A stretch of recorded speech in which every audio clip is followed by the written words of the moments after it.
9 big problems and 9 small solutions. Navratri 9 days, 9 rituals, 9 मीठे पान का भोग 9 दिन तक लगातार माँ को लगाने से लाइफ में मनी अट्रैक्शन बढ़ेगा, सुख समृद्धि आएगी।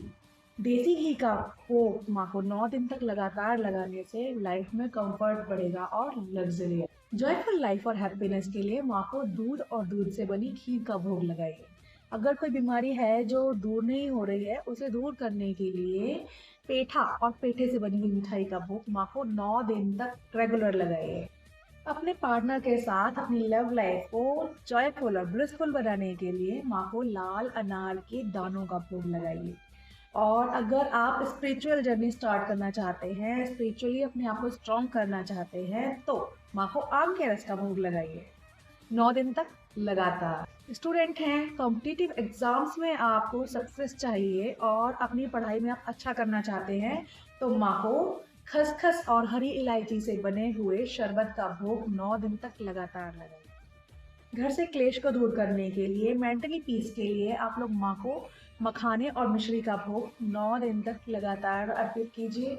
और अगर चारों ओर से तरक्की चाहते हैं, चारों ओर से गेन हो ऐसा चाहते हैं, तो माँ को केसर का भोग अर्पित कीजिए, केसर से बनी मिठाइयों का भोग अर्पित कीजिए 9 दिन तक लगातार। ये भोग आप चाहें तो ये 9 भोग जो मैंने बताए हैं, ये सारे के सारे भी माँ को अर्पित कर। बहुत बार मेरे क्लाइंट्स और बहुत सारे फ्रेंड्स ये क्वेश्चन करते हैं कि क्या हम बिना घट की स्थापना किए नवरात्रि की पूजा कर सकते हैं। तो मेरा आंसर आज उन सभी लोगों के लिए है कि नहीं, आप ऐसा नहीं कर सकते। घट की स्थापना करना अपने आप में बहुत महत्वपूर्ण है। दरअसल घट वो एक साइंटिफिक वे है हमारे मैनिफेस्टेशन को कंप्लीट कराने का।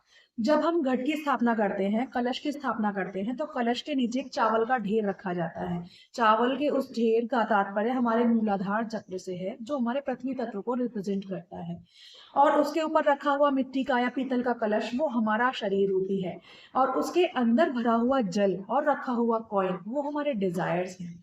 उसके ऊपर रखे गए अष्ट पल्लव, चाहे वो आम के हो या बेल के या फिर पंच पल्लव हो, वो पल्लव एनर्जी क्रिएट करते हैं हमारे उस डिजायर में जो हमने मैनिफेस्ट करके सिक्के के रूप में उस कलश में डाला है।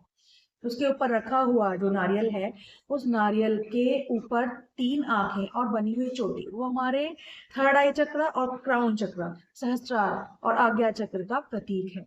इसीलिए हम कलश को जब स्थापित करते हैं तो हम उस डिवाइन एनर्जी को उस कलश के अंदर आह्वान देते हैं कि आप आइए और हमारी मैनिफेस्टेशन को, हमारी इच्छा को पूरा कीजिए। हमारे 7 चक्रों के ऊपर जब हम काम करते हैं, तब भी कलश की स्थापना करना उतना ही आवश्यक है। नवरात्रि की पूजा विशेष तौर पर रात्रिकालीन होती है, जिसका असर रात्रिकालीन करने पर अधिक रूप में मिलता है। जो लोग तांत्रिक पूजा करते हैं वो रात में ही नवरात्रि का पूजन करते हैं, पर साधारण लोग जो गृहस्थ हैं वो केवल और केवल दिन में माँ की पूजा करते हैं। लेकिन तब भी कलश की स्थापना करना बहुत जरूरी है।